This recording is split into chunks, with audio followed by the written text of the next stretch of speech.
Hi, everyone. I'm Molly Shen, and I want to welcome you to the Issaquah School Foundation's very first virtual Nourish Every Mind fundraiser. We, of course, wish we could all be seeing you in person at what would typically be our breakfast or our luncheon this year. However, as we all know, things are very different for all of us, and so we're thrilled to be bringing you this program via streaming video. And we want to thank you for taking the time to learn more about the Issaquah Schools Foundation and how you can support our students. The foundation works in partnership with the Issaquah School District to effectively drive resources that help all students, and you are the key to making that happen.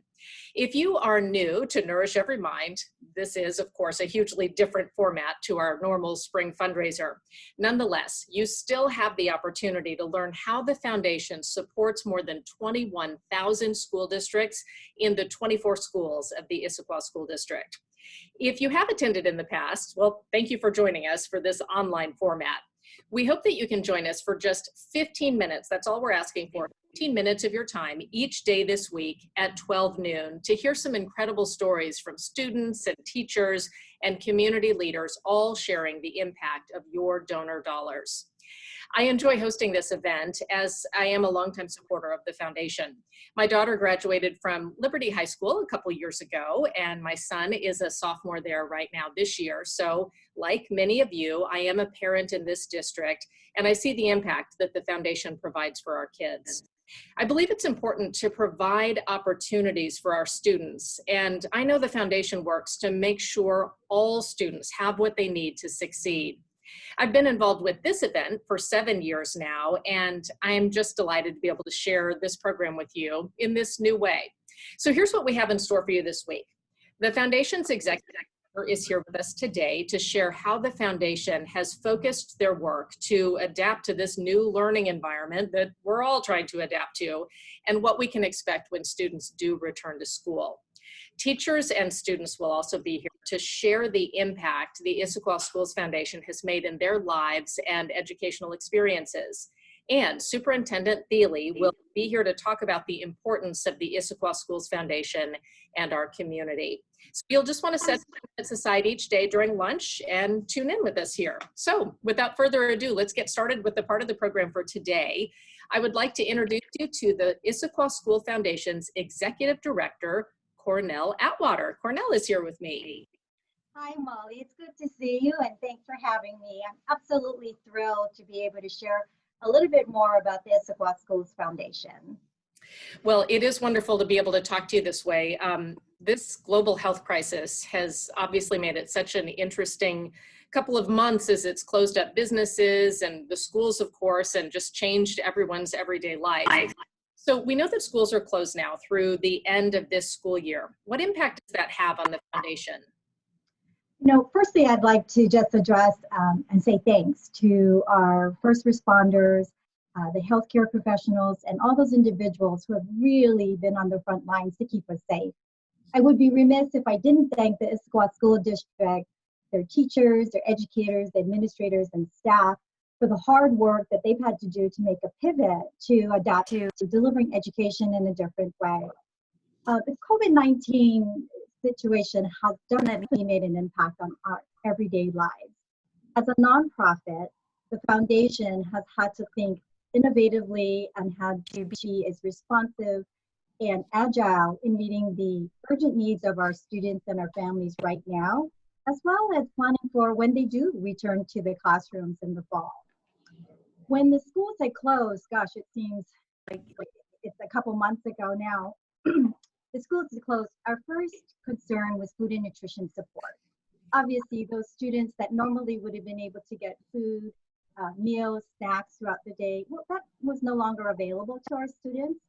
So we immediately reached out to the school district and engaged in conversations to explore how could we support our students and their families with food and nutrition support.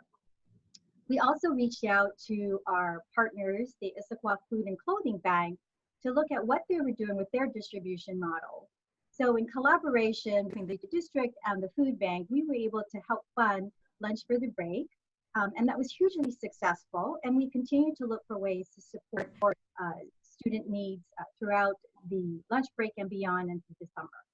The next thing thing that I started looking at is how could we then look to other resources in our community to leverage those longstanding partners to be able to help them in such a way that it would benefit our families in today's environment. The COVID-19 situation has also disrupted the way that we teach, our teachers, how they deliver education, as well as how our students learn. And this did, in fact, force the adoption of our at-home or stay-at-home learning. What we immediately did, since everything was going online, we came up with a digital resource that's called the Parenting Toolbox, and that's available on our website. And it gives a variety of information for our parents to access, such as brain games, additional webinars or seminars, and other tools that can enhance their online or at-home learning environment.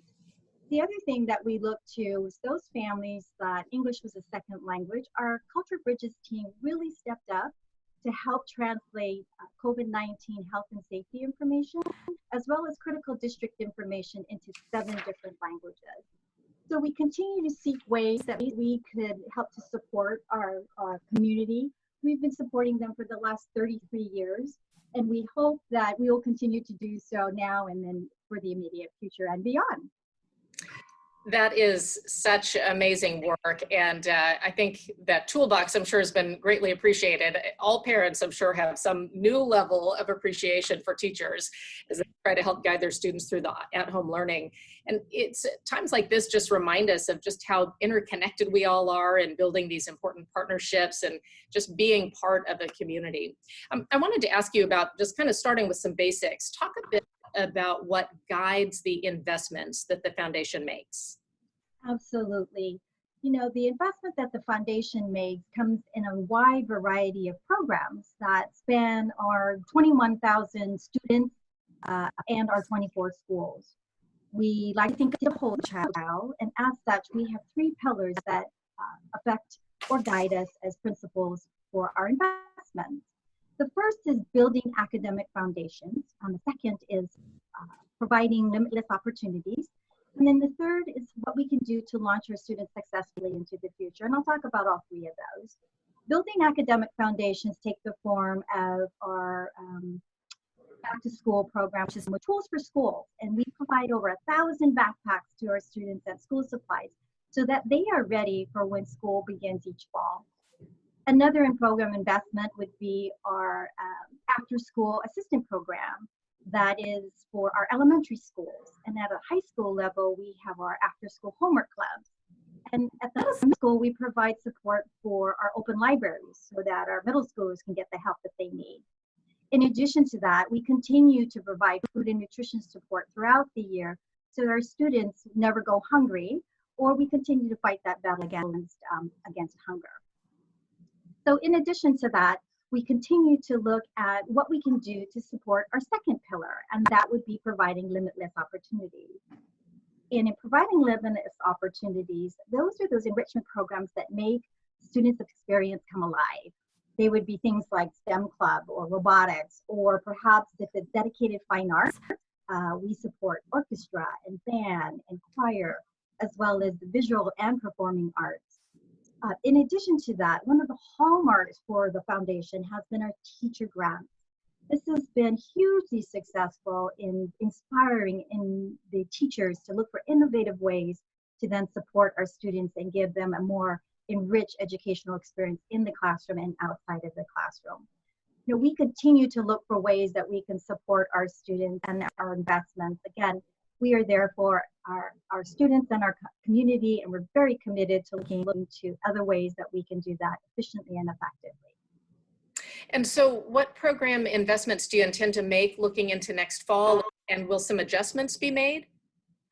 Yes, you know, the road ahead, Molly, is very uncertain. And as we stick by the news and we listen as if we're reading a book, and each page, we look forward to what's going to happen next. Nevertheless, we do know that students will be returning to school at some point. We are unclear whether it's going to be a hybrid situation, but for the most part, we do have a goal of going back to what we know as our classrooms. we anticipate that there'll be an increased need for academic support. The remote learning environment certainly has impacted the different students, different learning styles, and so we want to be there to provide the support that they need to either close the learning gap or to help those students propel and explore and go beyond their level of learning at this time. The second piece that we do know we want to be prepared for is we want to anticipate what are going to be the learning essentials, the tools, the technology that might be needed for our new norm of what school is to be. They might be ed tech tools, laptops, hotspots, webcams, things of that nature that can, again, provide the resources that both our teachers and our students will need. And then we also anticipate a need to support our teachers. These new learning environments have had to swiftly have them learn to adapt to new platforms and applications. So we're talking about professional development and training that these teachers need to be not only ready for the immediate future, but beyond that. So I think, in all, we really can't do this without our donors. We can't do this without our parents and our teachers and our educators and working together. Well, it's wonderful to hear how much the foundation is adapting and just anticipating the needs that are coming. Tell me who else viewers will be hearing from this week. Absolutely. We have an exciting week, and it's been interesting because this has been our first virtual fundraiser. So putting this together, I do have to say our team at the foundation, they've stepped up and we went ahead and put this together. And this is the first time in 33 years we're trying something like this. So tomorrow, we're very excited to have our focus on building academic foundations. And we will have a teacher recipient, Mr. Eric Enzi from Pine Lake Middle School, and his two students. They will focus their curriculum of Character Strong that helps us to then focus on kindness and resilience, a little bit of what we'll need today. The next day that we will be having another teacher grant recipient, Miss Darcy Cardong, and her two adorable, I think there's two, adorable students that will demonstrate VBOT, and what a wonderful and joyful way to promote learning and growth in the classroom. And then on Thursday, we will have Sylvia Carrera Centeno, and she is our Impact Scholarship, a fabulous young lady that will share about her life and how choir has helped her to overcome challenges and be the young woman that she is today. And then we'll wrap up Friday with having the honor and pleasure of having our superintendent, Ron Thiele, join us, and he will share his perspective on the partnership and the relationship between the Issaquah Schools Foundation and the Issaquah School District. And then to wrap it up, we'll have Robin Wood, our dynamic choir teacher from Liberty High School, and she's been a parent, she's been an educator, and she will share her journey on how the Issaquah Schools Foundation has impacted her life. It's going to be an exciting week, Molly, and I hope our viewers will be able to join us, if not one day, all days. But I'd like to close by saying thank you so much for being here. We want to thank all of our viewers. We want to thank those individuals that are new to the foundation, but also our long-standing supporters. We couldn't do this without you. And we hope that you all stay safe and you keep healthy. And of course, thank you for supporting the foundation. And Molly, thanks for being with us today, and thanks for your long-standing support. We really, really appreciate it.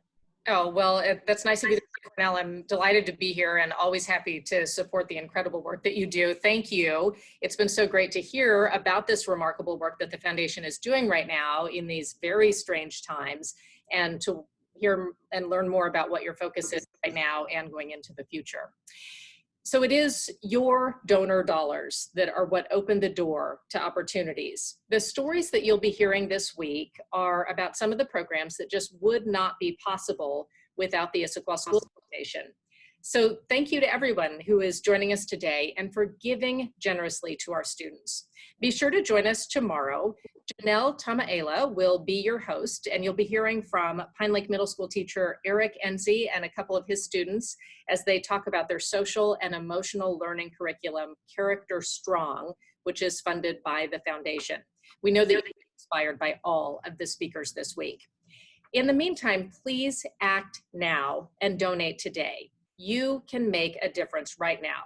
By making a gift today, your support will help a child, all students and dedicated teachers and educators in the Issaquah School District. And we have several easy ways for you to donate. First, you can just stay right here where you are, here on our Facebook page, or you can go to our event page and just click on donate. You can also visit our website directly, which is www.isfdn.org.